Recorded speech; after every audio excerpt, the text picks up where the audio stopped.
everyone, it's MK. Welcome back. So today I'm going to take a detour away from simulation videos and I'm going to show you the way that I load quilts. So I was recently out in Washington State doing some in-shop trainings and I was sharing with my students some of the ways that I load my quilts. And they were very intrigued by it. They wanted to jump on board and get some of the same items that I use for loading. So first things first, let me talk you through some of the tools that I use for that. So the first thing that I use are zippered tabs to my leader. Now the zipper, I've purchased that online and there are several places on the internet that you can purchase zippers. I actually purchased mine from the Long Arm Connection. It's a shop, it's actually a handy quilter shop in Wisconsin. So that's where I got mine, but again, you can order yours different places off the internet. So basically what it is a tab that I have created from an old leader, and I've just cut it down to maybe about 5 or 6 inches, finished it on both edges, and then just sewed my zipper right onto the tab. Now when you get the zippers, generally speaking, it's probably not going to explain that part of it. It's just something that I found on the internet and I thought it was helpful because of the way that I attach my quilt backings to the tab leader. I don't have to attach it physically to the zipper. Okay, one other thing about attaching these zippers. In order for me to keep it straight in my mind so that I keep the zipper oriented correctly, I have always attached the male part of the zipper to the actual leader, which is attached to my frame. The female part of the zipper I have attached to this tab, and I have attached it down on the left-hand side. That's just a way for me to always keep it straight on which side of this tab I'm going to sew my backing. Okay, so the female part is always on the tab, the male part is always attached to the actual leader. All right, the next thing that I use are these leader grips. Okay, so some of you might be thinking, well, why wouldn't you use one or the other? Either you're using zippers or you're using some sort of leader grips. I actually use them together and I'm going to show you that actually at the machine. I use these clear leader grips. They're called leader grips and they're by Regina's Quilting Studio. And at the end of this video, I'm going to give you some information about how you can order those from me, because I actually have some in stock. But basically they're just a dowel rod. It's a nice sturdy dowel rod, and then these clear leader grips that push over the top. They're very much like the red snappers, so you can probably just transfer this over to that product if that's what you have. Okay, so a combination of the zippered leader tabs and the leader grips are what I do for loading. Now, just a couple of tips for prep. I always mark the top of my quilt. I measure it and mark it when my customer is here so they can see, is it too big, is it not big enough, and they can basically see how I plan to load it. Okay, so what I do is I always put a pin on the top left-hand corner of my quilt and a pin on the top left-hand corner of my backing, to the wrong side of the backing. That way I always know that I have it correct. Then I can go ahead and sew the actual backing to that leader tab. And you'll notice as I go through this process that I have several of these, okay? Because I'm a busy quilter. I always have quilts lined up that need to be done. So I want to get the next quilt ready while I have one on the frame. And I'm just about to take one off the frame. So I'm going to show you how I zip it off, and then I'm going to zip the next one right back on. That way, once I get that all prepared, I can hang it up on my hanger in my studio so that it doesn't get wrinkled. The other thing that I use is a little notepad to help me keep track of things like quilt dimensions. What kind of batting am I going to use? What type of thread? Am I charging for borders? Different types of things that I used to write all these things down on a piece of scrap paper, and then the scrap papers were all over my studio, okay? So I just kind of standardized what I need to write down. I made it into a template. I had it printed and bound so that each time I take in a quilt, I can write down things about which way am I going to load it? Am I going to load it vertically or am I going to load it horizontally? Do I have to come down from the edge a little bit? Is it tight? Is it a tight fit? Different things like that. So that's kind of a side note tip, but this has been really, really helpful for me. Okay, I am about ready to take this quilt off the frame, so I'm going to show you how I do that, and then I'll zoom in and I'll show you how I get the next backing already prepared. All right, stick around. All right, so before I take this quilt off the frame, I'm going to check the back of it. And I actually think I mentioned this in one of my earlier videos about the fact that I use a super leader on my front bar, on the belly bar, the backing leader, okay? I use a super leader on that bar so that I can roll it all the way to the back. It gives me that nice distance, and I can roll this to the back, and I can check over this quilt before I actually take it off the frame. All right, so I'm just unrolling it one roll at a time, and I'm just going to take a look and see if I've forgotten anything. And actually I can see right here that I forgot a little bit of wiggle ditching on half of this row. I obviously ran out of bobbin thread right here, and I forgot to go back and do it. Make sure you watch my video on wiggle ditching. It's kind of a hoot. So I'm making a note right there. I need to go back and finish that. But really what I'm checking for is any snarl that happened with the bobbin, you know, anything that happened with tension or anything like that. I want to make sure that the back looks just as pretty as the front with its stitching and that the tension is all correct. All right, so this looks pretty good to me other than that one spot with the wiggle ditching that I forgot. So I'm going to go back and do that, and then I'm going to show you how I take this off the frame. All right, so I went back and I fixed that wiggle ditching, and now I'm ready to take this quilt off the frame. I'll just move McFinity out of the way, and now I'm done. I am just going to rip this backing off of my zipper tab. I'm going to show you in a minute, but basically this has just been loosely basted on here, so it's going to come off really, really easily. So I'm just going to come down here and just rip this off. And remember, I said that a lot of times my leaders are looking kind of gnarly, and that's because they end up with a lot of strings on them. But here's the thing about MK. I'm not really too concerned about how they look. I just want to make sure that they're functional. Every once in a while I'll stop at night when I'm sitting down and I'll just take my tabs and I'll just pull strings off of them. That doesn't bother me. All right, now for the back edge. I'm going to come over here and I'm going to... All right, now for the back edge. My ratchet, just going to bring this up over the top like this. My lever is released over there, and now I can just roll it off. And isn't this like the funnest, one of the funnest parts, is when you just roll the quilt off the frame and you can just see how beautiful it is. So let's just continue to roll it out. Now, up here along the top edge of the backing is where I had attached my leader grips. We're going to go through that, but basically I'm done now, so I'm just going to lift these right off of here really easily, and just like that, boom, we're done. Ready to load the next one. All right, let's talk about that. Okay, so just as review, I just took a quilt off the frame by unzipping it and then removing the leader grips from the top edge of the backing. So now I'm ready to load another quilt. So I need to take my tab off of my leader that's attached to my front bar. And remember I said this is a super leader attached to this bar. I have attached the zipper right on the edge of the super leader, the male part of the zipper, and then here is my tab, and I'm just going to come down here and unzip it because now I don't need this tab. This tab is done, and I need to move on to the next quilt. Now, what you need to understand is that while this quilt that was on here was being quilted, I was getting the next one ready.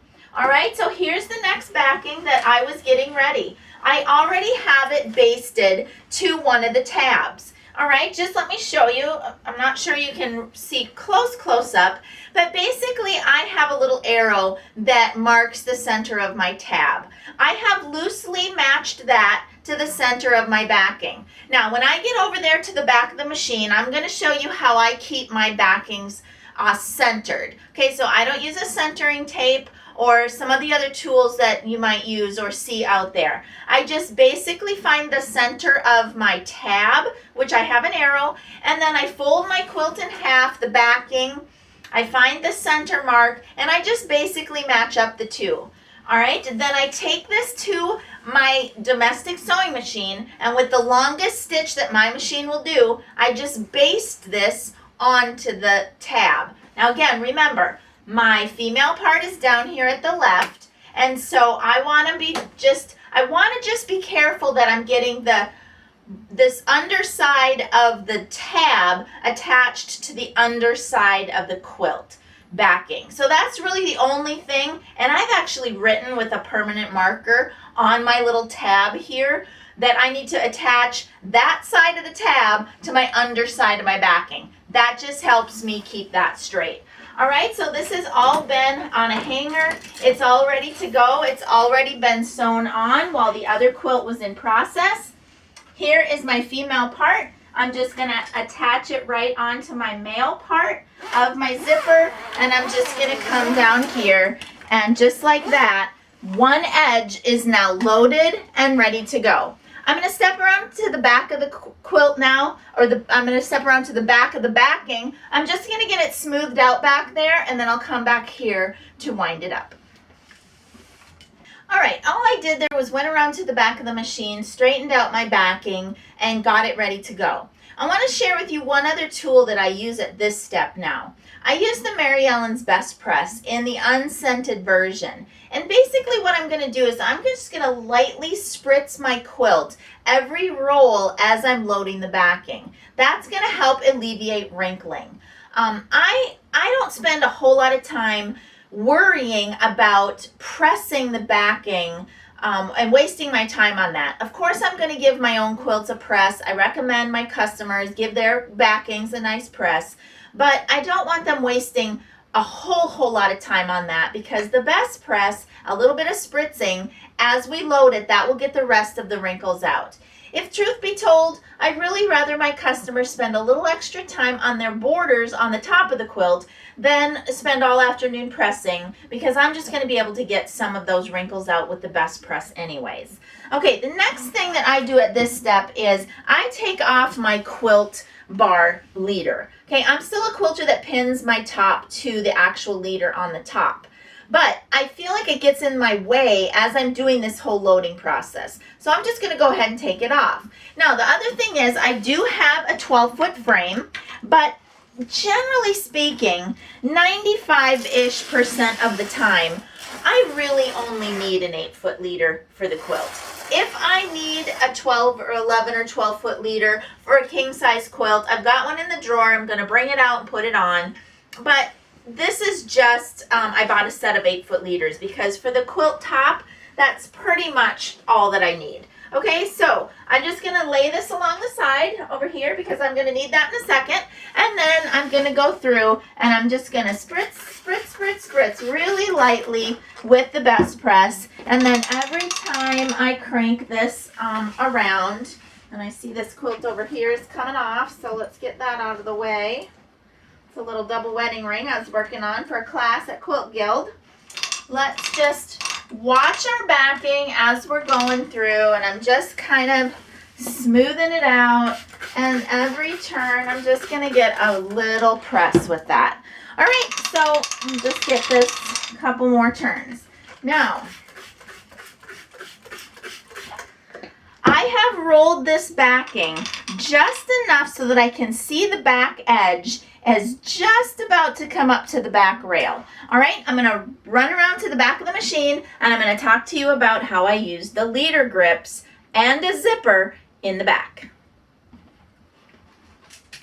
All right, I just zipped around to the back of the machine. Now I'm ready to work with my leader grips. But let me just show you what I've got inside of my back leader here.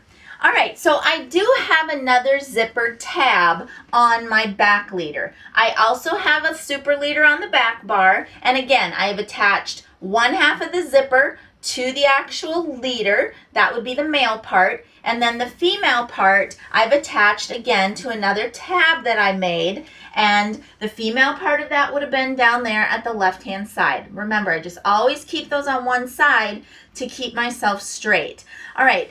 At the bottom of my tab on the bottom, I'm going to want to make sure that I have a casing sewn. So if you use the leader to cut apart to make your tab, there should already be a casing on there. If not, if you've purchased other fabric perhaps to make your tabs, then you're going to want to fold it up, make a nice clean edge, and then again, fold it to make a casing. Now the casing for these dowels with the leader grips, about 3/4 of an inch to 1/2 an inch. You just have to kind of play with yours and see where the comfort is for inserting the rod. You want the rod to be able to slide in the casing easily, and you want there to be a little bit of wiggle room with the rod inserted because you're going to be using the leader grip. So you don't want it real tight, but you don't want it sloppy loose. So you just kind of have to do what feels right for your casing. All right, then you want to insert enough of the dowel rods that's going to fit across your quilt backing, okay? Now, in the instructions with the leader grips,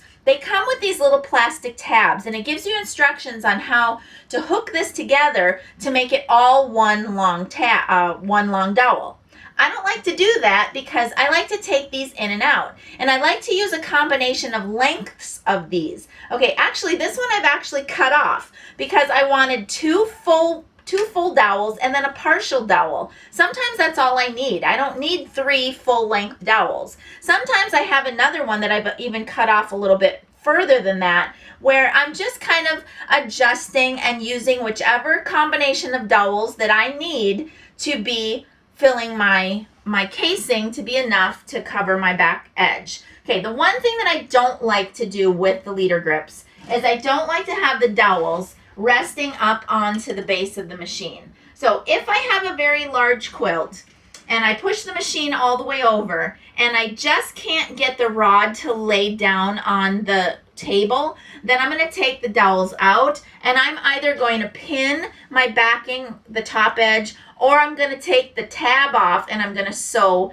this edge on as well. But again, 95% of the time, a combination of the dowels that I've chopped off is going to fit on here with the machine all the way pushed over so that all of this can rest down on the table. And you're going to see why in a second. So it looks to me like I need one more small dowel, which I don't see it there. So we'll just let's use this one that I chopped off. We'll put it inside here. Sorry, I think I just hit the camera. All right, and we'll put it inside and we'll push it down. I'm gonna move McFinity down a little bit so that I can get this last tab or the last dowel in the casing. And then it's not touching the machine down there, and so I'm gonna be able to pull that out onto the table. Okay, one thing I didn't do before I came back here, so let me just run around the front. I need to unlatch my quilt bar or the belly bar, okay, because I can see the latch is down right now, and so it's not going to move. So hold tight. All right, so I just lifted up that latch. The latch on the back is up.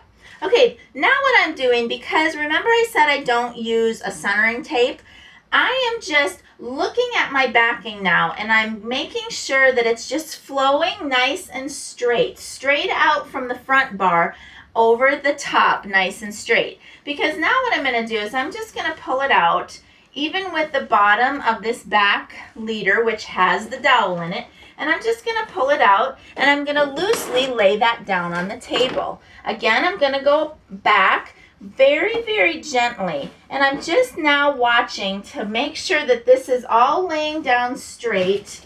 And as I come over here, we just want to make sure that it's kind of has an even drape. Okay, so it's evenly draped all the way along, And the edge of my backing, the top edge of my backing, is basically just resting over the top of this leader that has the dowel in it, okay? Now, here's one nice thing about doing it this way. If your edge of your backing back here is not straight, it's not too critical, because you can just adjust it a little over or a little shorter and get that nice drape to be even. So at that point, a straight edge is not critical. Now, I don't tell my customers that, and if you're a customer, don't listen. But you want to get your top edge as straight as possible, but with the leader grips, if it's not perfect, it's not the end of the world. Okay, now it's time for the actual clear leader grips. And I'm just going to kind of lay them down here. And again, there's longer ones and there's shorter ones.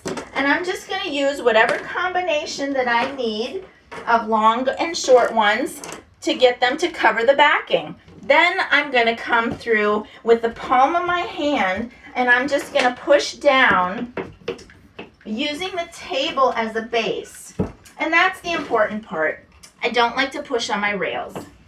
At any stage of the game, I like to be very, very careful with my rails. Now, on this type of a frame, the rails are pretty sturdy, right? It would take an awful lot of repetitive pushing on them to really damage them. But I just don't want to take that chance, and so I'd rather use the table as my base. All right, let me get rid of these. Those are extra. We don't need those. Okay, so now you're probably wondering, well, that all looked pretty cool, but my backing is over the top of this bar. And where does it need to be? It needs to be under this bar that's in here. Well, that's where the zipper comes in.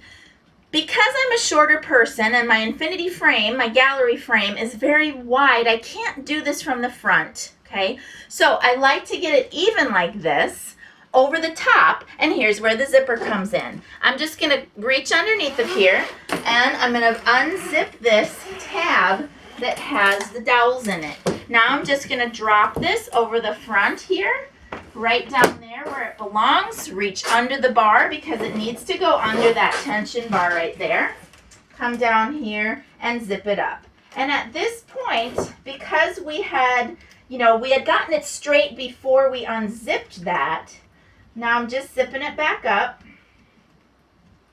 And of course it doesn't want to get started today. Usually it's not a problem. All right, so because we had made sure that it was straight coming over, when we unzip it and zip it back up, it's going to still remain perfectly straight. Okay, so we're just going to bring that and zip that back on, put my ratch down, and now I just kind of go along and I'm just smoothing out the back leader because I want that to be nice and smooth. And now my backing is underneath of that bar where it belongs. Pretty slick, huh?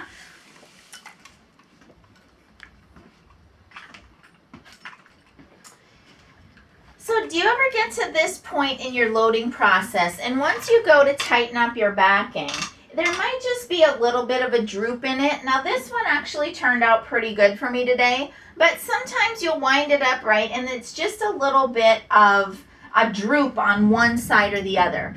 What I usually do in that case to even out that droop in there is I'm just going to roll it back and forth onto the front bar, onto the back bar. Usually once back and forth is enough to even out the backing. Sometimes you might have to go back once or twice, but just by that going back and forth, it usually will get all of it nice and smoothed out, and then there's no drooping, and then I'm going to move on and we're going to talk about the batting.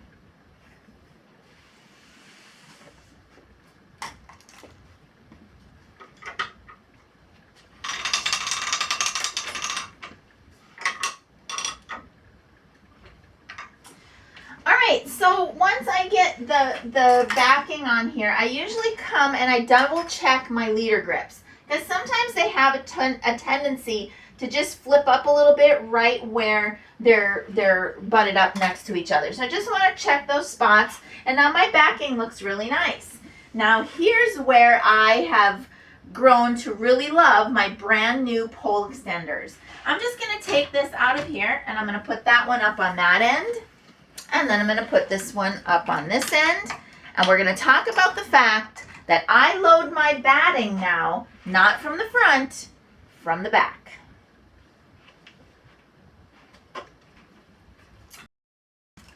All right, so here I am at the back again. And one of the reasons why I've changed to getting the backing or the batting prepared at the back is because I can use my table to help me get my batting all laid out. I can make sure, is the batting going this way or is the batting supposed to be going this way? I've already made a note on that on my take-in sheet, and I can get my batting all laid out back here, and I can use my table so that it doesn't go on the floor and pick up all those little stringy doos. All right, so that's all I've done back here is use the table, spread my batting out, and now I'm gonna go back to the front of the machine and pull that batting very gently without trying to tug it and distort it. I'm gonna be able to pull it from the front rather than trying to reach over the bar or pull it that way or shove it underneath. It's just easier. You're gonna see. Let's go back to the front. Okay, so again, I got it all prepared at the back, and now with my bar up in the pole extenders, I can very easily reach underneath of here, and I can just really gently start to pull this batting through. Now, the other thing, you may not be able to see it very well, but I've posted about this before. Underneath of my frame here, and I'll try to get a little bit better shot in a second, but I have, it's like a sling. It's just a sheet that I've cut apart and sewn back together, made it long enough to fit underneath my frame from leg to leg, so that as I pull this batting through now, I also want to try to keep it off the floor in the front. So as I pull this through, I'm just kind of wadding it up with my hands, not letting it fall on the floor, and then I'm coming under here and I'm going to slip it right down inside of this little, like a hammock looking thing. It's just, and again, it's nothing pretty, but it's very, very functional. It keeps that batting off of the floor so that it's not picking up all of those loose strings. Okay, and then I'm just gonna come down here. I'm gonna get it all nicely padded out. I'm gonna take a second with a scissor to cut off any extra that's along the edge, and then I'm gonna put my pole back down into where it belongs, and then we'll talk about the quilt. So there's just a quick shot of that little sling that I made, and I've just laid the batting right in there, and it has never touched the floor either in the back or in the front. All right, so I took a moment, I smoothed out my batting, I brought my top bar back into where it belongs, and now I'm ready to run my channel lock across. Now remember, on this particular quilt, I had made myself a note that I needed to come down from the edge a little bit because of the centering on this quilt. So I have a pin in here right where I need to be. So let me go ahead and put on my channel locks, my horizontal channel lock, and I'm gonna come across here. And that line right there is where my quilt's gonna need to be lined up with.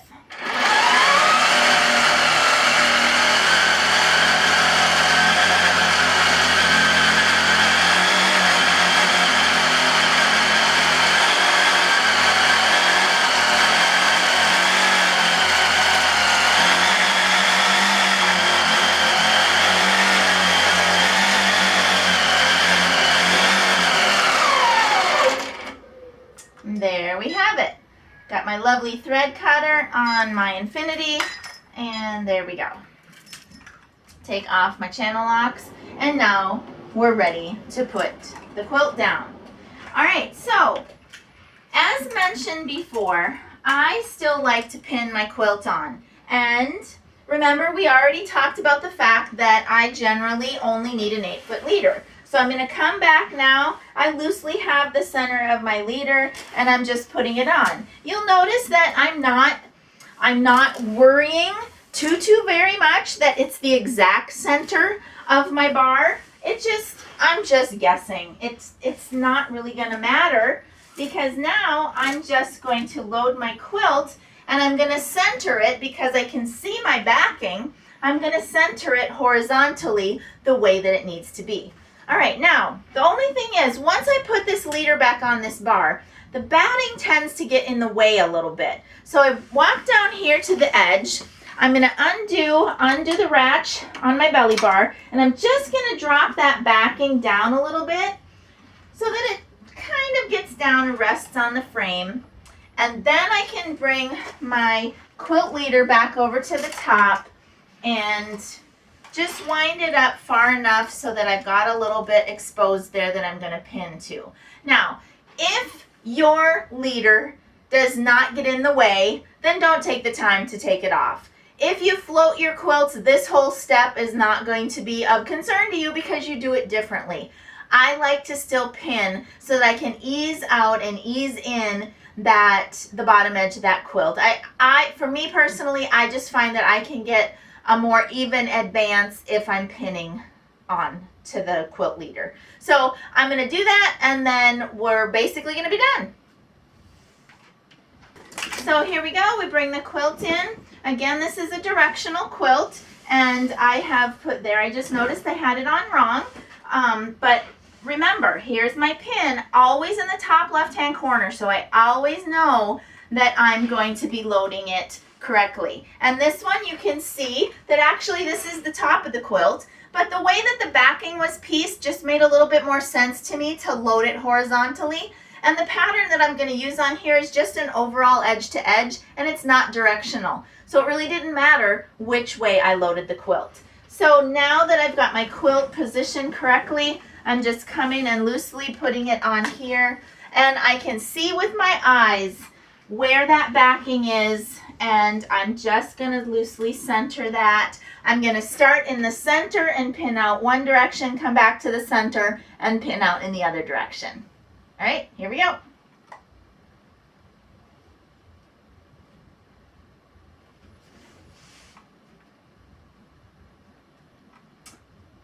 And I'm not really paying attention that my pins are butting up one next to the other.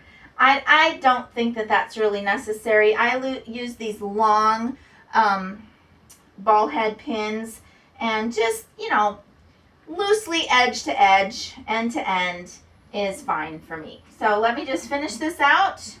We'll fast forward through this, and then I'll show you how I get it lined up with that channel lock stitch that we did.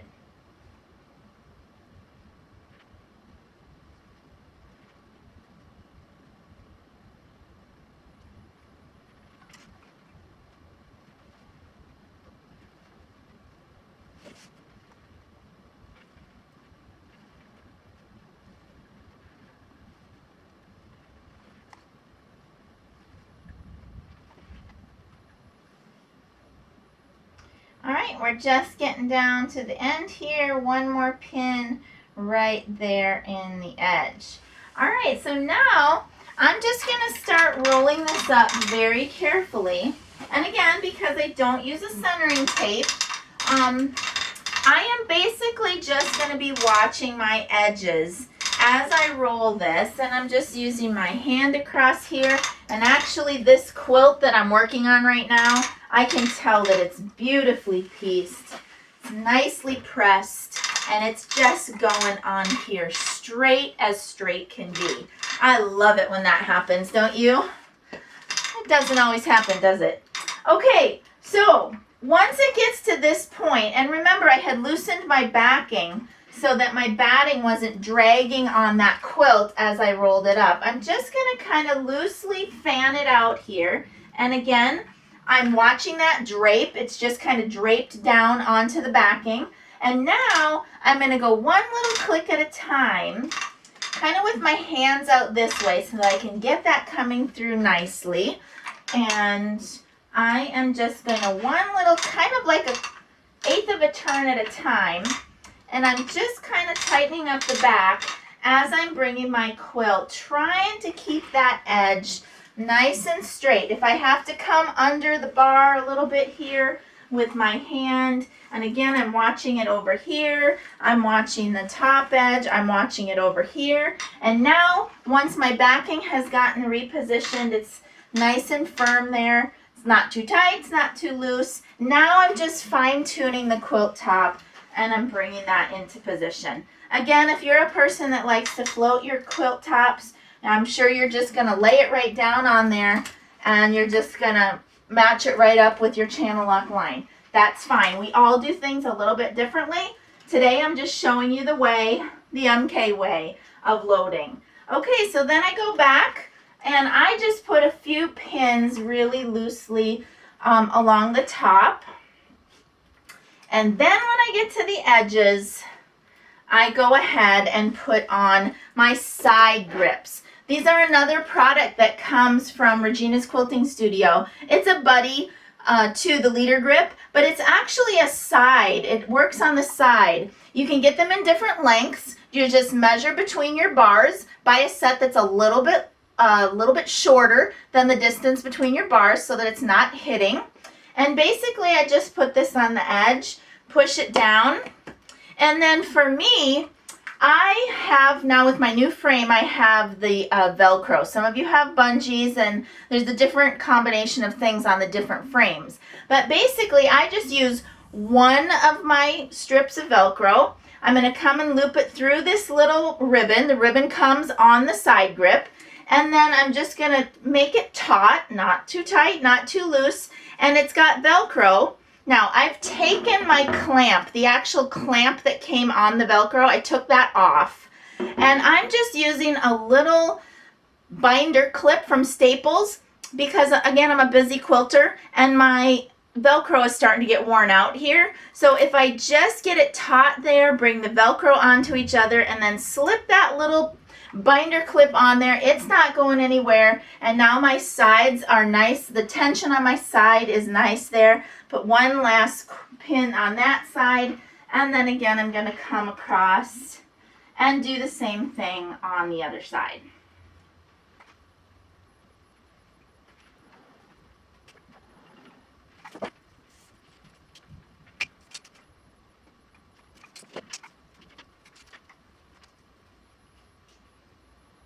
Okay, as you finish up watching me do the other end down here, perhaps you can see on my frame, I have one of these magnetic bars. I got that at Harbor Freight, and it just sticks really nicely to the side of my frame. And I haven't had to yuck up my frame with any of the Velcro that normally would be attached to this actual arm down here. So I didn't even put that on. I just use the magnetic rod here, which holds my Velcro in place. Again down here, because my Velcro is getting a little old, I'm just looping it over with a nice even tightness to the edge of the quilt, and now I'm ready to finish up. Okay, so the last thing that I usually do is basting, and I've pretty much on my infinity, I like to take it down to 5 stitches an inch instead of the actual basting stitch, and I'm just going to come along with in free motion, and I'm just going to do my basting really close to the edge. It's one of the reasons why I backed off those pins. I used the pins, but I made them, you know, a really good distance back from the edge of the quilt so that I'm not going to run over those pins as I baste this down.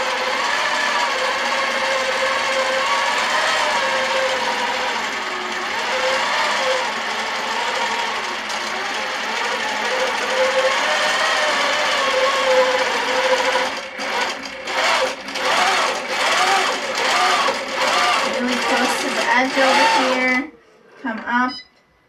Again, I have that awesome thread cutter on my infinity, and then I'm going to go back and take my pins out. One of the very last things that I do after I take the pins out, and I've learned by having a little accident, take the pins out, and then even if you think you have them all out, go back one more time, and I just run my hands along the edge of my quilt to make sure that I have all of the pins out. I'm sure you can imagine there was a time I didn't. All right, you guys, I know this is a little bit longer of a video, and it may seem like a long process because the video is long, but it's really not. It really makes things go really quickly. If you have those tabs prepared ahead of time, you can get one backing ready while something else is stitching. The leader grips in the back make it really, really simple. Use your table as a base. Add a zipper onto the back, and once you get that leader grip in place, you just unzip it, whip it into front of the bar, underneath, zip it back up, and then the pole grips for the batting are a beautiful thing. And just lift them up, get your batting straightened out from the back, lay it onto the front, really gently pull it through. If you want to make yourself one of the little sleeves like I have, just an old sheet is what I used, but I know there's some products on the internet if you want to buy one. Baste it down, make sure all of your pins are out, and then you are ready to quilt. All right, everybody, I hope you enjoyed that. Oh, I almost forgot. So I have a few sets of the leader grips that I purchased for a teaching event.